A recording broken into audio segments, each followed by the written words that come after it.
Gentlemen, and what I'm going to thank you for reminding me, I'm going to record as well. So good. And just give me a second to record in the cloud. Okay, good. So all that being said, I'm going to turn it over to Matt and take it away. Good evening, everybody. This is like a real pleasure for me, you know, to be here. Sort of, I feel like I'm back in Jersey. It's kind of my home.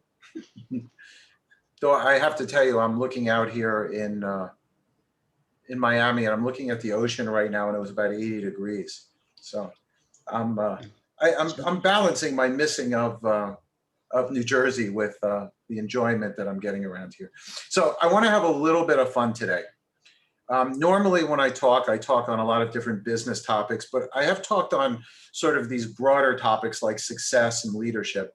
And today we're going to talk a little bit about happiness. And I think that's something that we all can use a little bit of, considering the last little bit of time. So let me share my screen right now. And I'm going to walk you through my world premiere of my little talk here on happiness.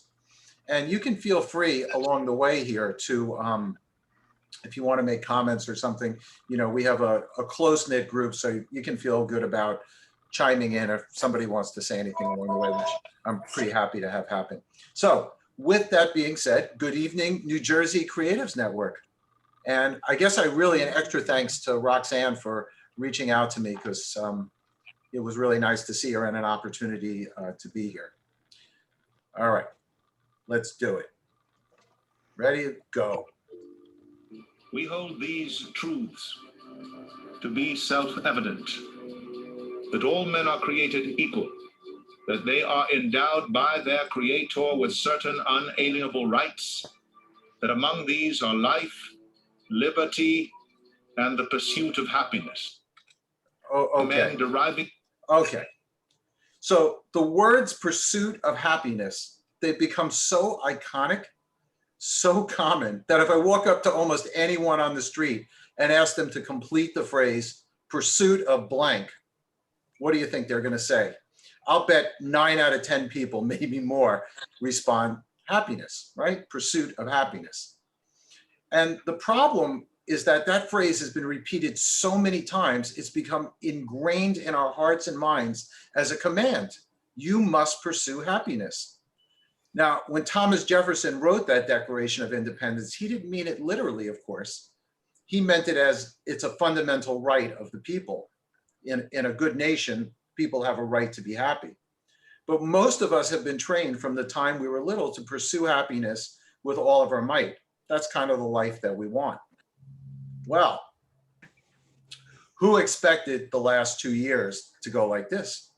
A worldwide pandemic, unprecedented disruptions, and most importantly, for many of us in business, it all led to a shutdown and a downturn and very difficult circumstances in our personal life. I am. That's mute. I can give you earbuds for that. I think I muted somebody. Somebody needs to mute. Yeah, I muted them for you. So the last couple of years have been very painful, right? And there's certainly not been a very happy time for most everyone. So how do we find happiness in a world that makes happiness almost impossible to achieve? Now, for me personally in my life, finding happiness was the plan from the start. But as you can probably guess, and some of you may even know, that plan didn't go as according to plan. And as a result, I discovered some things about that search for happiness that I want to share with you today. Big ideas that I hope will make a huge impact on your personal life and your business life. So my story starts with very little happiness and a lot of pain as a shy young person just trying to survive his childhood. In the 1970s, I'll date myself now, I was a teen. And happiness to me meant finding a cute girl I could call my girlfriend, playing football or baseball on the school team, and having lots of friends. Unfortunately, none of that happened. You see, I got pushed ahead a grade. My parents thought I was really smart. Boy, were they wrong, right? When I was very little. So that tall dude, if you look all the way on the right side of that photo, right? That tall dude standing next to me, his name was Mark, okay? And I'm in that Halloween Superman outfit too. Talk about willing to embarrass yourself in public, but there I am, okay, in a homemade Superman outfit. Okay, he was 18 years old and I was 16. And you can see the difference between 18, 16. And I graduated high school at 16. And let me just say that 18-year-old women don't date 16-year-old shy boys whose driver's license is still a year away. Nor do little boys get to play with the big boys on a football team. So yes, I was lonely, no girlfriend, no sports, bullied quite often because of my size and age, and happiness eluded me through my teens. In fact, when I look back on those times back in Jersey, I can't remember very many happy moments at all from my teenage years. But I always thought to myself, the American dream was still in the future, so happiness was a few years away, right? Wrong. You see, my story as an adult also starts with pain. Internal pain, the kind of pain that woke me up every day for a period of many years, and putting my feet on the floor at the beginning of each day and feeling dread. Can you imagine every day that dread was there? I was feeling it getting up and going into the bathroom, looking in the mirror and seeing my blonde hair. Yeah, I had like, that's not even that great a picture. I had like this light blonde hair disappearing. I was morbidly overweight at 300 pounds on a 5'10" frame and getting heavier day by day. And for me, the pursuit of happiness was married to the pursuit of the American dream. You know, go to a good college. By the way, I'm a Rutgers guy, New Jersey through and through. Graduate, get a great job, find the girl of your dreams, get married, have 2 kids, 1 dog, a house in the burbs with the white picket fence, yada, yada, and I'd have it all. And a few short years, I ended up with 5 amazing kids from this marriage. I pursued happiness and found it in my personal life. So I thought. I was a guy in my 30s who, when you looked from the outside, you saw his pretty and smart blonde wife with 5 adorable blonde-haired kids. I had a big fancy house in the suburbs. That actually was my house in Short Hills. I was a successful entrepreneur running a company, as you all know, many of you know, Unique Photo. That actually was from Florham Park. At that point, I think we had almost 120 employees. And that was a great business we built. We had 100 team members, did big numbers in sales in the photography supply business. We sold cameras and film, and we were the largest in the country at it. I had money, I had a pretty wife, I had kids, a big house, a fence, a dog, I had business success. So the pursuit of happiness was over. So I thought. I love my life, or should I say, I love the idea of my life.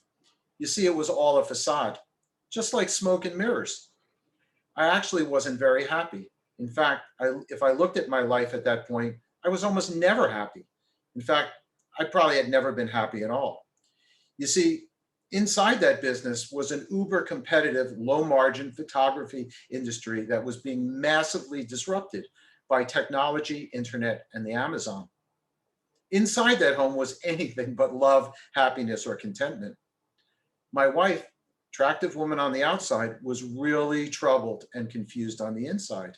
And me, I'm just like this poor schmuck coming home every day from work, working my ass off for, building a business that was having challenges, appearing cool on the outside, but on the edge of going bust, always seemingly about 30 days away from having no cash flow and 30 days away from not making payroll to those 100 employees. So imagine a wife on the edge, a business on the edge, 100 human lives at work depending on your decisions, and 5 little kids at home depending on you to bring home the bacon and make all of it somehow happy. Now, I can remember the day my wife, the mother of our 5 kids, finally walked out screaming at the top of her lung capacity with a look on her face that could melt a stone. And she said to me, "You and your kids are horrible human beings, and I hope I never see you again. You fat piece of bleep," all in front of hysterically crying and scared little children. Now, I can remember that moment from 25 years ago like it just happened. I stood there, I was paralyzed. I couldn't breathe, I couldn't speak. The children's crying seemed to blur out the background. My thoughts went to my dying business, my 5 little children. At that time, they were ages 18 months through 8 years old, 18 months still in diapers, who just lost their mom. Their 35-year-old, 300-pound dad with a failing business had no clue what to do. I was sad, afraid, confused, and most of all, completely alone. And yes, I was not happy. And yep, that's my story. Now, okay, the pressing part, we're going to get through that. That was my story. And what's really beautiful about me being with you today is that I get to speak to you and unpack some of what my own personal lessons were and life lessons were, business lessons that helped me not just get through some of the most devastating times I've ever lived through, but also how I found happiness through all of this, which I thank God for every day. Now, before we pivot and I really get into the depths of happiness, let me just finish the story on a positive note. My kids today are all successful adults. They've all graduated top colleges and are financially independent. I heard someone on before wondering how they were going to get their 26-year-old out of the house. I'm lucky enough, all my 26-year-olds are out of the house and independent. And that business that almost failed, grew into a $100 million company that I got to successfully exit a few years ago. But the question remains through all of this, was I ever happy? And the answer is no. It seemed I could never settle on happiness. So imagine my goal was the pursuit of happiness, and I'm going through these 25 years of never being happy. It was my main goal. Couldn't do it. I lived through financial difficulties, divorce twice, illness, world events, competition, tech disruptions, information overload, craziness, all sorts of things, and burnout. So after hearing all of that, right, I'm sitting here. I think it's actually funny as I'm telling you this. You probably think I'm like the most unlikely guy to teach or preach or anything about how to be happy. But you're going to see that I did discover a few things along the way. But let me share a little bit of research before I get into my little tidbits of lessons here.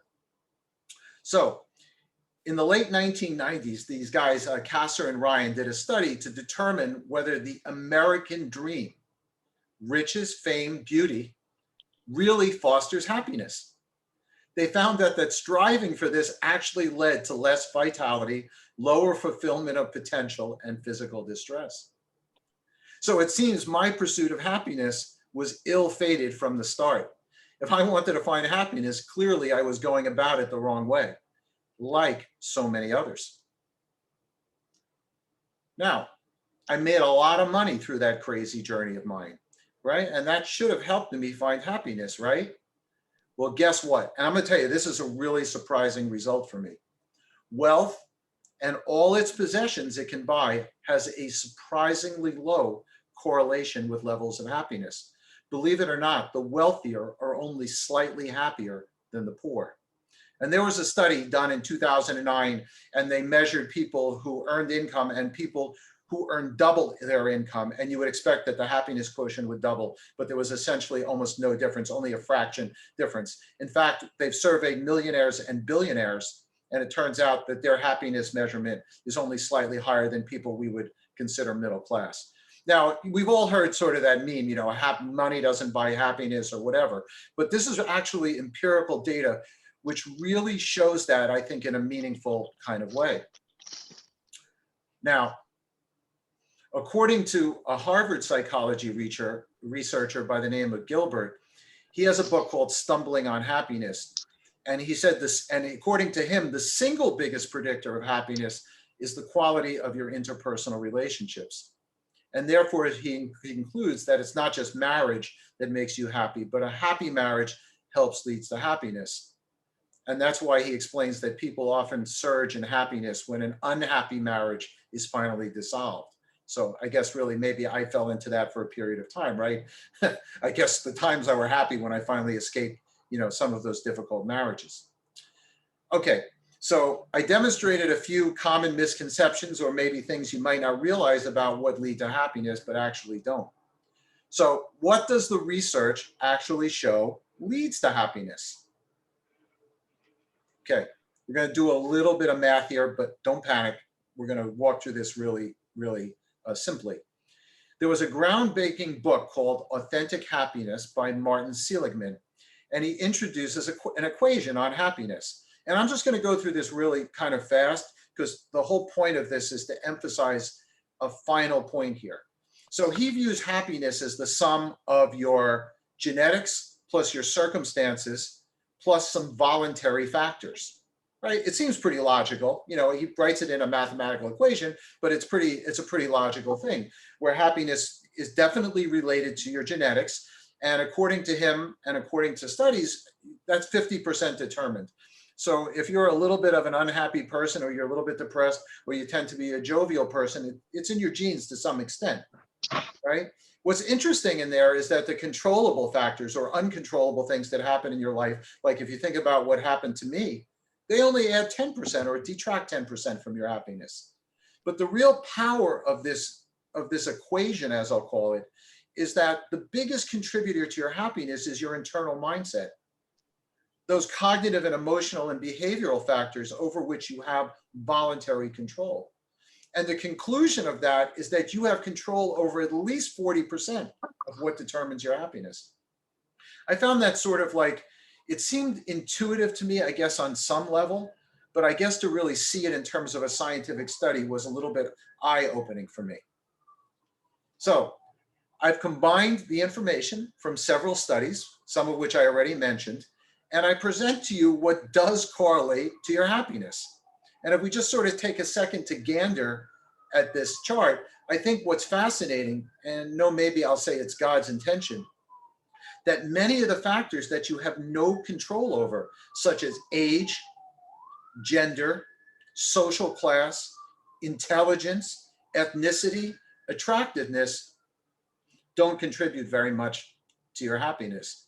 So the rich, pretty girl, you know, that was in your class, she's not necessarily more happy, right? And I also find it interesting that being married or in a committed relationship, physical health, having lots of friends, lots of leisure time, or even control of life events are not the primary drivers of happiness, right? So what we look up there, right, we can see those high correlation items. They're really things that you have some control over, right? Or a lot of control over. Okay. So I'm going to give you now what I consider my 8 tips for really finding happiness, right? We're going to count them down from 8 to 1. I want to talk about physical conditioning. Okay. So during this COVID time, you know, we were forced to be inside, winter quarantine, less walking around, less moving around, more at home eating, burning less calories. And so what does that really have to do with happiness, you might ask? Well, I have found that physical conditioning is the foundation for emotional and mental strength. And I'll say it again. Physical conditioning is the foundation for emotional and mental strength. When I was 300 pounds, that's a picture of me at Unique's building. I think that was just when we moved to Fairfield. When I was 300 pounds, there was no way I was going to find the energy or strength to take care of all of that work at home. You know, work 16 hours a day, make tough decisions, deal with stress, and not being able to manage the demands of your life are going to ensure you're not going to be happy. So what did I do? Right? I did the very hard thing. I lost 100 pounds, got in great shape, and being in shape gave me back my mojo. It gave me the confidence I needed to be successful and to live and enjoy my grandchildren. And this is where you get to, in a talk, you get to put a picture of your grandchild and be really proud. And that's a moment of happiness, right? Okay. And you can see, by the way, we both have the same hairstyle. Must be my grandkid. So physical conditioning, right? So this is my slogan. And I took that little right chart there, right from the high correlation part of the chart. Being in shape helps you be optimistic. It improves your self-esteem. It gives you confidence to be socially extroverted. It also helps you be employed, right? We all know you go for a job, you go to get hired for a job. If you're looking good, you're in good shape, you're more likely to get hired. And of course, it makes you more likely to be able to increase your frequency of sex. And as we know, the research tells us that all of those things are going to make you happy. So I really think that good physical conditioning and strength checks off several of the high correlations to happiness. Okay. My technique number 7. Solve your problems. While spending a day relaxing is always welcome, it's not going to make you happy if you do it often. The days that make you happy are the ones where you are doing things and moving forward. So even when you feel down and like giving up, you have to keep moving to be happy. And I know I actually learned that the hard way along the way, just to keep moving, to keep moving. And I'll question the mental health if anybody says, I'd like another extra serving of large issues with a side of difficult challenges, right? Okay, yet problems are crucial to your happiness, albeit not directly. What do you mean by problems, okay, are crucial to your happiness? What makes you happy is not the problem itself, it's solving it. Trying to lose weight means problems. Hitting the gym is hard and diets suck, but if you push past the pain, you feel great about yourself and the way you solve your problems. You're happy. Unfortunately, that doesn't last forever. A six-pack today won't keep your happiness levels high for a year from now. You need a new problem to solve. In business, you'll quickly tire if there isn't a new customer, client, or contract to land, or maybe you have a project or photo shoot that's difficult to execute. Some of those problems keep you in the game and they actually keep you happy. If you didn't have any obstacles to overcome, life would quickly get dull.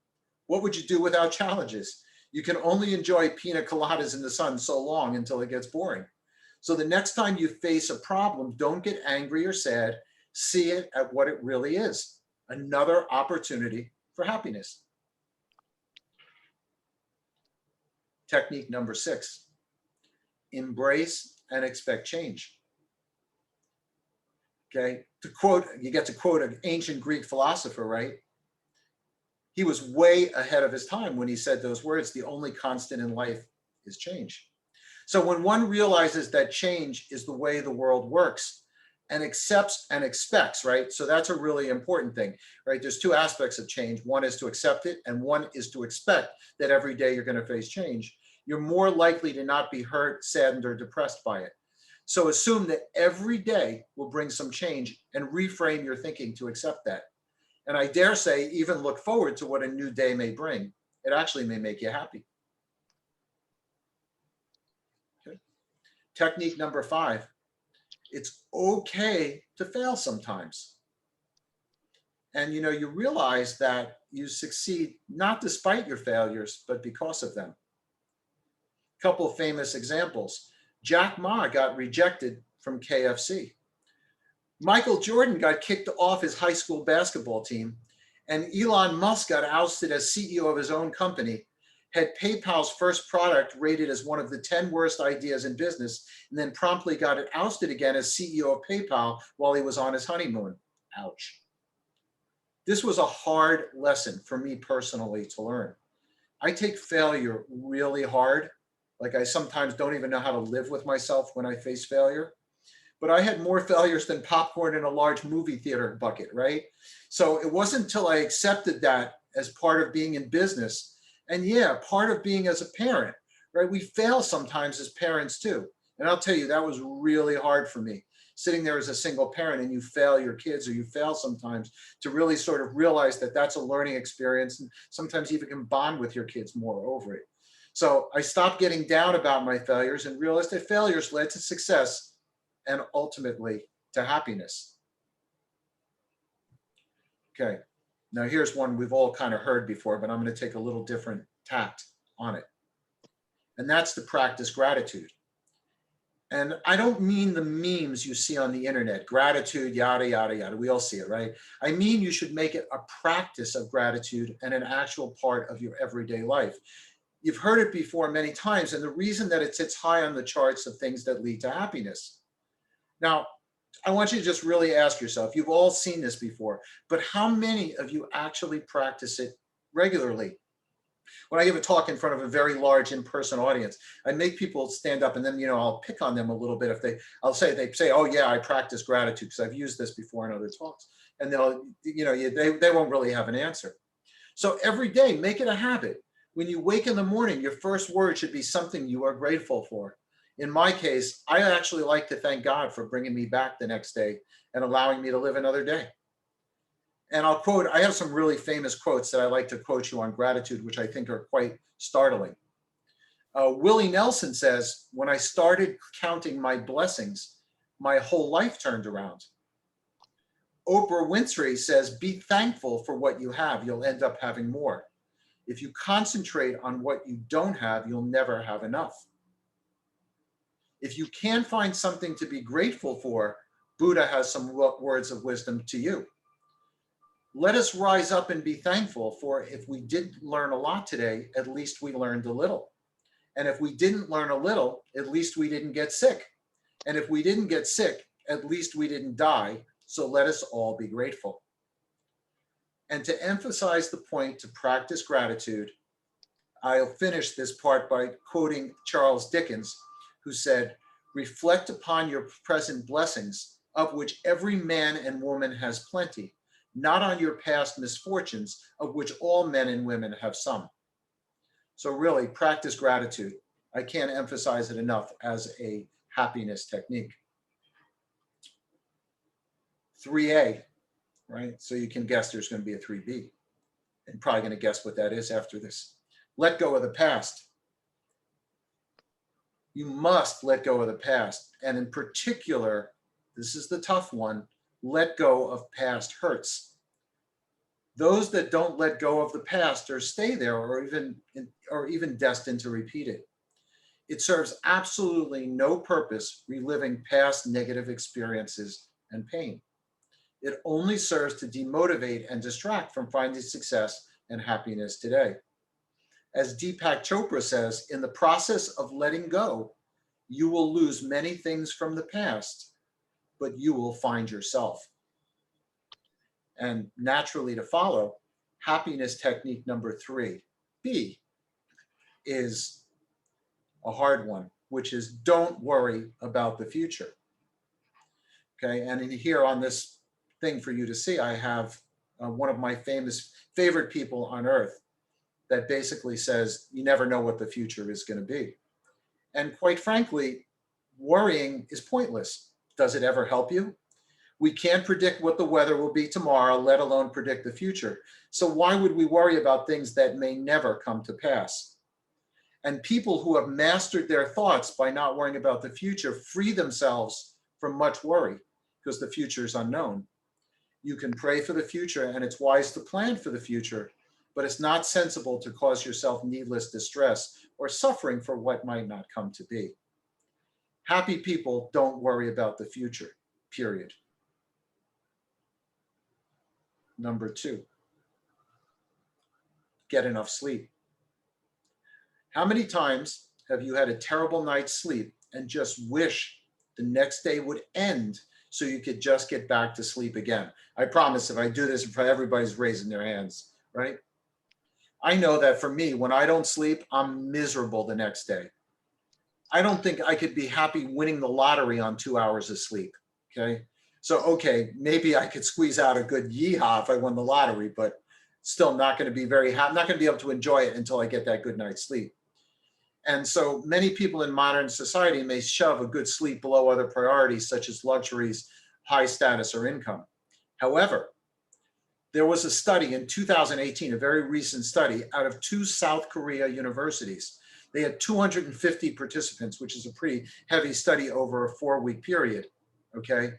And they found that the daily routine of getting enough sleep not only restores the body, but also alleviates the mind's view of life and drives daily happiness, which I think is a really interesting. If we just pause for a second and we actually think on that, it's really a big deal. It's something, you know, sleep is obviously a habit. We go to sleep every day, or hopefully go every sleep. But that idea really confirms something that real science tells us that we know. I love when that happens, right? And when I had those 5 little kids to care for and a full-time business to run, good sleep was a total fantasy for me. It was a major driver of my unhappiness. So definitely make sleep a priority and you'll be that much closer to happiness. Okay, let's get ready for it, right? So I've been doing this, right? I've been talking now for just a little under 30 minutes, right? And about my journey to happiness. And I gave you the sort of do's and don'ts if you want to find happiness. And typically when I give a motivational or inspirational talk like this, and I want to be completely honest with you, I know that most of you will think about what I said and maybe even think that I was right and I was right about what I suggest you do. but I know changing is like really hard. But you know, some of you taking notes, right? You write this stuff down, you might look at the recording again, and maybe you'll try some of those things, right? And I've learned to practice all the techniques that I told you about today. I do practice what I preach. But if there's one technique that I've made a fundamental part of my life that you can employ that trumps all the other techniques, maybe not sleep, okay, sleep, okay, trumps all the other techniques I previously mentioned and ensure you're going to be much happier without ever trying to really pursue it, okay, I'm going to give that to you. And yeah, today we finally get an easy solution to one of life's most complex and seemingly impossible problems to solve. But first, I'm going to tell you one last little story. Okay. And this is a really famous story, but I'm going to put a little twist on it. It's called The Story of the Farmer and the Horse. Okay. Many of you have heard this, but I'm going to twist it a little bit. There was a farmer in a small town whose horse ran away. The townspeople all came running to him and said, "You must be unhappy. Your horse ran away." And the farmer says, "I am happy." Well, sure enough, a day or two later, the horse comes back with a bunch of wild horses. And the townspeople say to the farmer, you must be happy. And the farmer says, "I am happy." Well, farmer's son rides on one of the wild horses and he gets thrown off and he breaks his leg. The townspeople come all running back to the farmer and they say, "Now, you must be unhappy that your horse ran away originally." The farmer says, "I am happy." In the next couple of days, a bunch of soldiers come into town and they draft all the young men in the town into the army. But the farmer's son can't go. The townspeople say to the farmer, "Wow, your horse running away originally, you must be happy."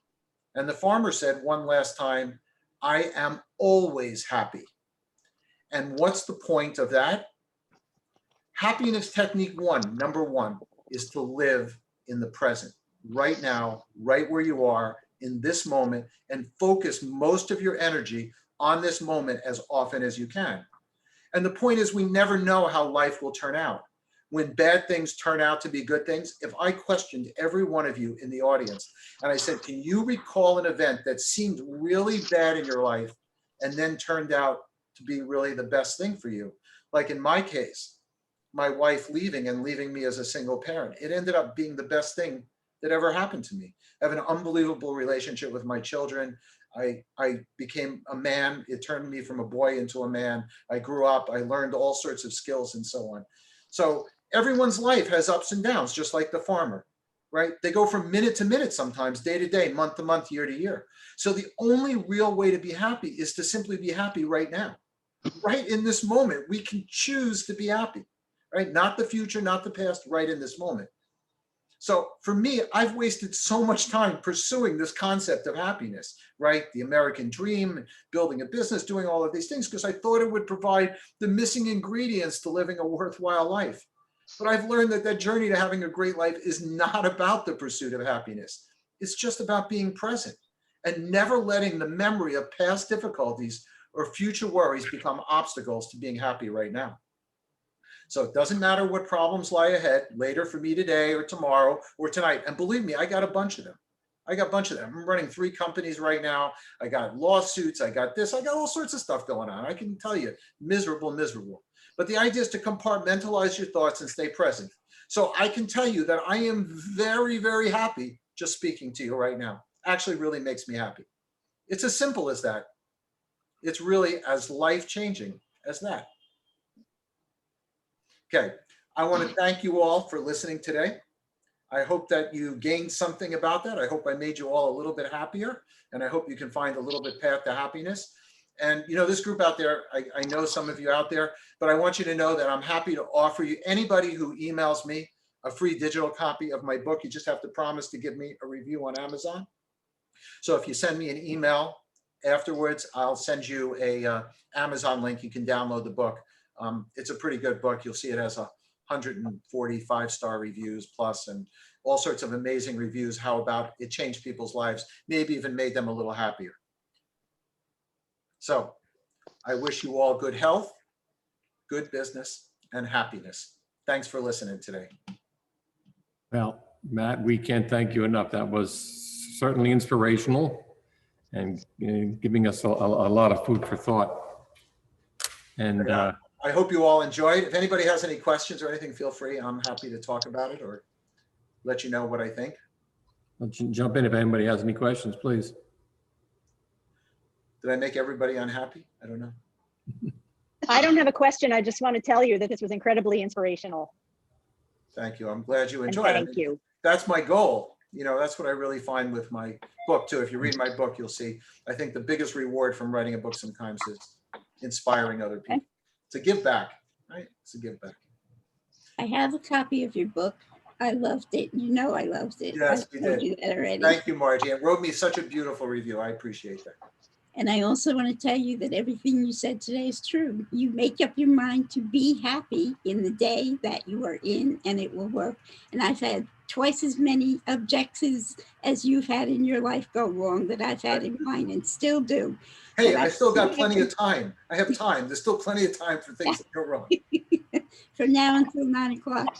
But thank you for this. It was very good. Thank you. I appreciate it. Of course. Okay. Okay. Matt, like you, when I wake up, I say, okay, I'm here. I guess it's time to get to work. And be thankful for another day to do it all. Exactly. We opened our eyes and our ears and our mouth, and we can see, hear, and talk. Thank you all. Yeah. I appreciate it. Thanks, Matt. Okay, thank you, Matt. We'd love to have you back again with another presentation when you feel inspired. Sure, happy to be back. I got a few other in my arsenal too. Of course. Great. All right. Thanks. Thank you. Thank you all. Bye. Thank-